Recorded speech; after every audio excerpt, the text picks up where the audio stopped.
Recording. Well, I'm at the very intersection, in fact, right across there, coming, this traffic now going through the intersection, is where my Postie broke down on Wednesday last week. And,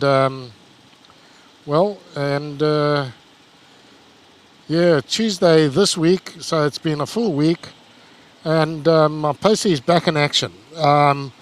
Complete motor rebuild, not without its bits of drama here and there.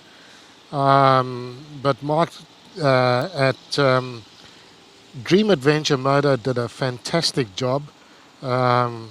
Really switched on mechanic and a really nice bloke to boot. So fantastic, Mark. Thank you so much, mate.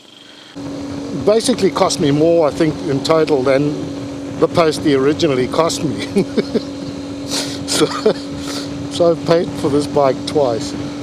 But here's my rationale, and I'm going to stick with this. I started something that I need to finish, and so did this little Postie. So I'm not going to. I wasn't about to just give up on this, and you know, it's one of those things when you feel this committed, and something goes wrong, you're kind of in, you know, you're all in, and I was all in. So yeah, I've got to just grin and bear it. But look, the bike is back on the road. Hopefully, and I say this without wanting to bloody jinx myself again, nothing else goes wrong. You know, it's basically a new motor and clutch. So I should be all good to finish this ride through to Sydney now without any more bloody drama. The only drama that could potentially arise is with this plastic tank. So where it was mounted onto the frame, it's got some metal bracket kind of loop things, and they were embedded in the plastic of the tank, obviously. But what's happened with the stress that was on those, the way it was mounted onto the frame, it's created a tiny little crack along where this bracket is in the tank on the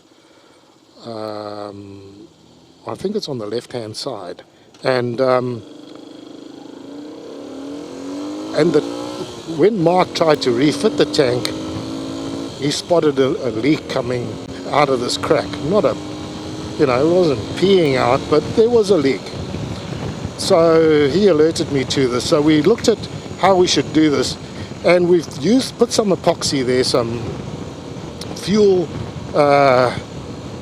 resistant epoxy, and sorted that out. But we don't want to put the same torque stress onto that bracket by mounting it the way it was, because it's likely just to create the same problem. So the tank has got some padding, I went and bought some, and we cut that and we've packed it underneath, between the tank and the down tube on this bike. And then gaffer-taped the tank onto the bike. And I did, in order to stay with the Honda theme, I did buy red gaffer tape. But there's many loops of gaffer tape going around this tank. You know, along the way I might have to add some more. So, as they say in the classics, vlei vleit, my studious eight. That's an Afrikaans expression that goes way back to the 70s, that no one else will understand, but it means I've finished with my story.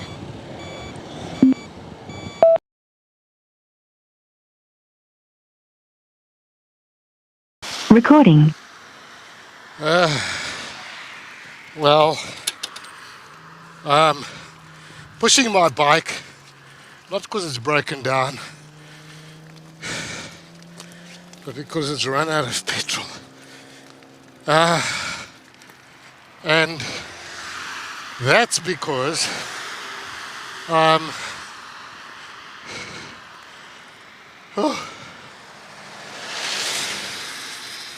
we emptied the plastic tank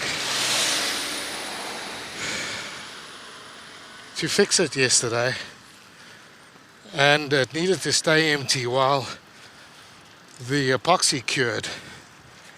And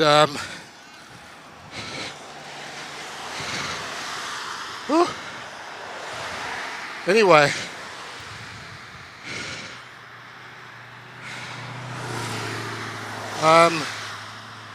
and I had some petrol obviously in the main tank under the seat, but not enough.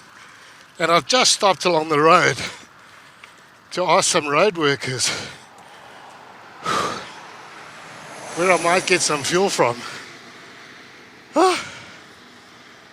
And they said, oh, go to the next traffic light, which I did. Hey mate, I run out of fuel. Yep. Push off the side right here, mate. No. Thank you. Fuel, eh? Thank you. Where do you want to push it? I'm just going to put it here because it needs to be on something pretty solid, yeah. What are you running, just unleaded? Yeah, anything. Anything that burns. Oh yeah? Oh, fantastic. Oh, just to get me to the next filling station. I'm going all the way around Australia. Yeah. Sydney. So I've come from the north, done the whole north, and heading down to Albany, Esperance, running around that way, and then the Nullarbor.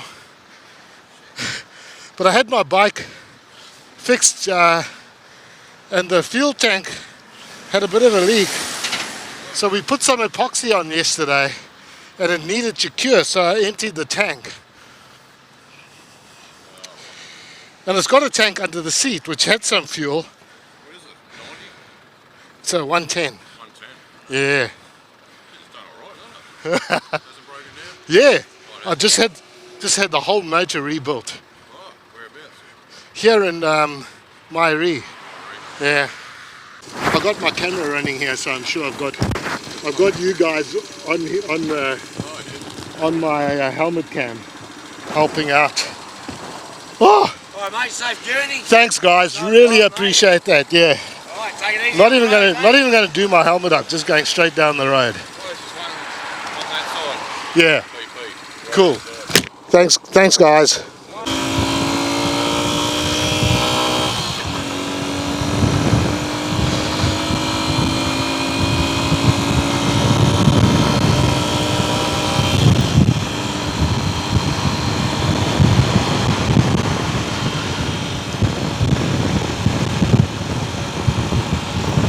Oh, so there you go, you know, the goodness of Australians. Those guys in that roadworks truck, there they are, they see me pushing the bike up the hill, come give me a hand. They've got fuel on their truck and, you know, help me out. They're just fantastic Australians in terms of, you know, just offering help. Fantastic. So they had a jerry can of petrol. Let me put some in my bike and, you know, just ride out to this filling station.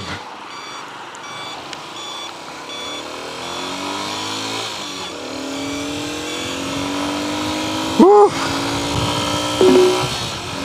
Continue on National Route 1 for 1.5 kilometres. Okay, and my hands are cramping like buggery here. It's a bit because it's cold, and I'm just going to put some more pressure on my back tire too while I'm here. Oh, just fantastic people. Salt of the earth. Take the time out, stop for someone, help them out. Recording. Well, I'm just approaching Margaret River and driving through Device connected. The wine country of Western Australia. Not that there's any vineyards around right now, but it's just so beautiful down here. Just lush greenery, these beautiful trees lining the road. It's very fresh, I must say that. It's probably, I don't know, around about 9 or 10 degrees at the most, and so pretty fresh, but I'm well rugged up, and so Margaret River is it for today. I'll be stopping over there, and then tomorrow I press on to Albany. So that's the agenda for now. Well, this is Margaret River. Pretty little place, I must say. Clearly a big tourist spot with all the wineries around, but this looks really nice. In 600 metres, at the roundabout, take the third exit onto Wallcliffe Road. So, yeah, really nice. Bit bigger than I was expecting, but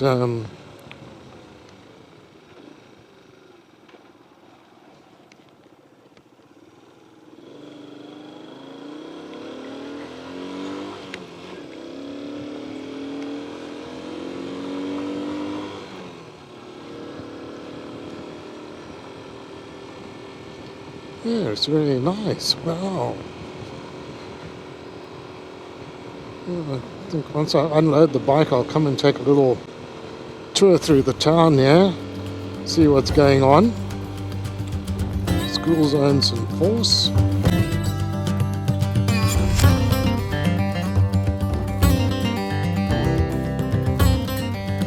Recording. Well, I'm in Albany right now, just Intercom failed. Try again later.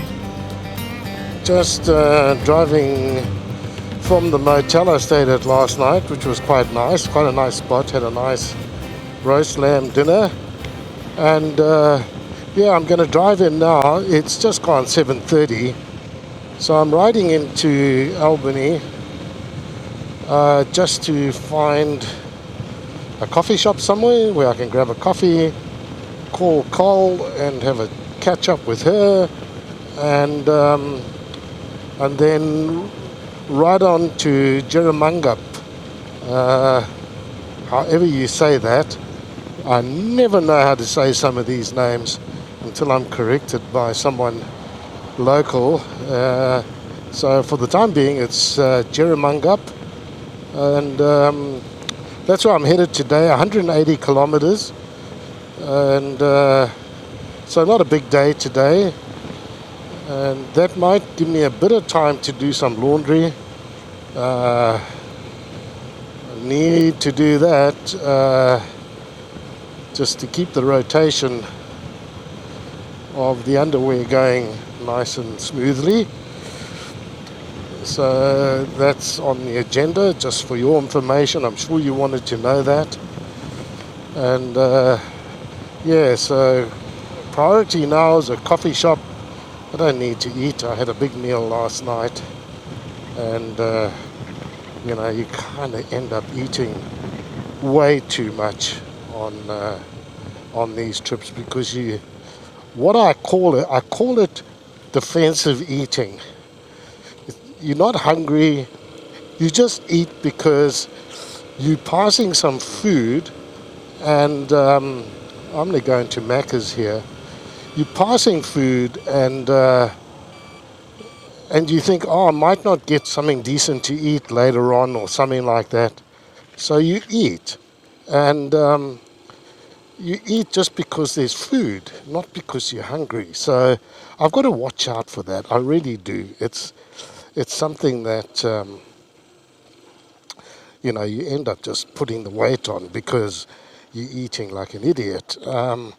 So that's why it's just a cup of coffee here. I don't like eating Macca's food for all the reasons that you shouldn't. And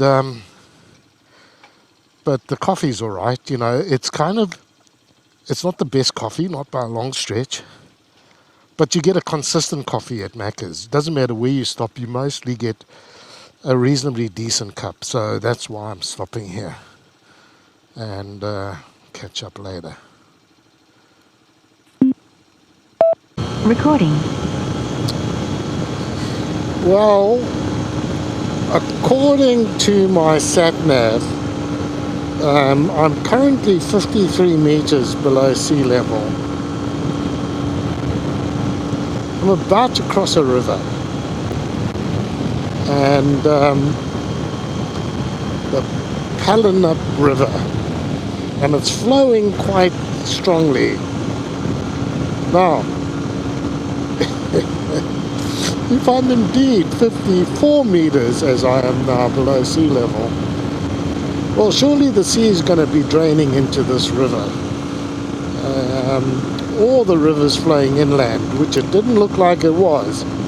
And so I'm dubious about the accuracy of the sat-nav with regards to altitude. I think it's pretty accurate with regard to my position longitudinally and latitudinally, but altitude-wise, I don't know so much. I know there are parts of Australia that are indeed below sea level, so that's not a surprise to me. The surprise is here near the coast, where I've just crossed the flowing river, and right now I'm heading northeast, and so just to the east of me here, not sure how far, is the coast, and it's just not feasible for me that I'm below sea level. So that's my observation for the morning.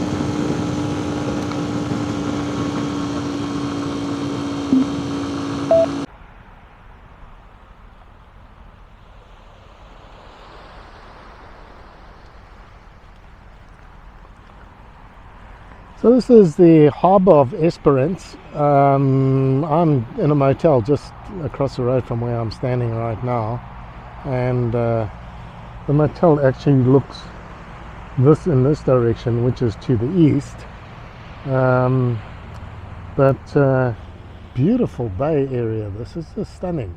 There's a bit of a pier going out there to my left, and yeah, I mean, a day like today is amazing anyway, but add to that this vista, and it's just beautiful, even if it is a working harbour right there.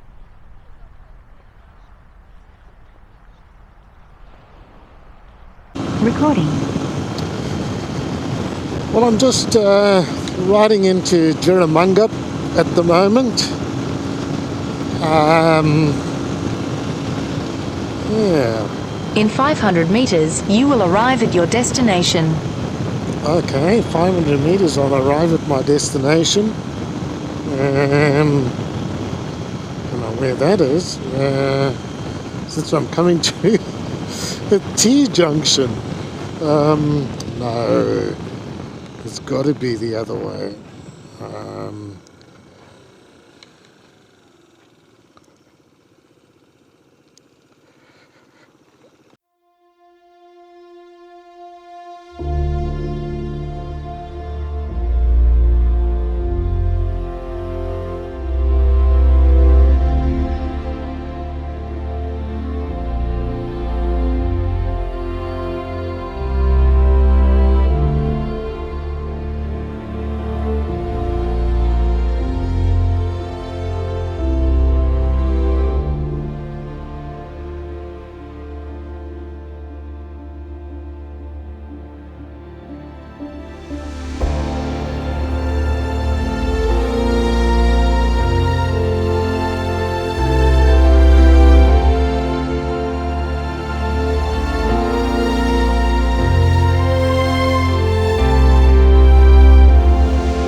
Well, down in the immediate foreground down there is a little spot called Twilight Beach.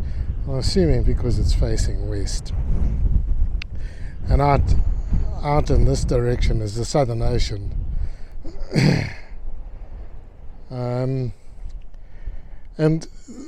This is such a worthwhile drive to do from Esperance out to along this road. I think it's called the Southern Ocean Drive or the Great Southern Ocean Drive, something like that.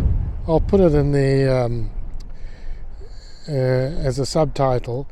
But wow, what a spectacular little ride this has been for me on the Postie. It's a bit of a windy day. There's a wind coming from my back, which is kind of to the north, coming out of the north. But yeah, otherwise it's just a beautiful day. For the surfers, it's a nice offshore wind for most of these beaches. So it's holding the swell up nicely, and a few people out there surfing. Just stunning.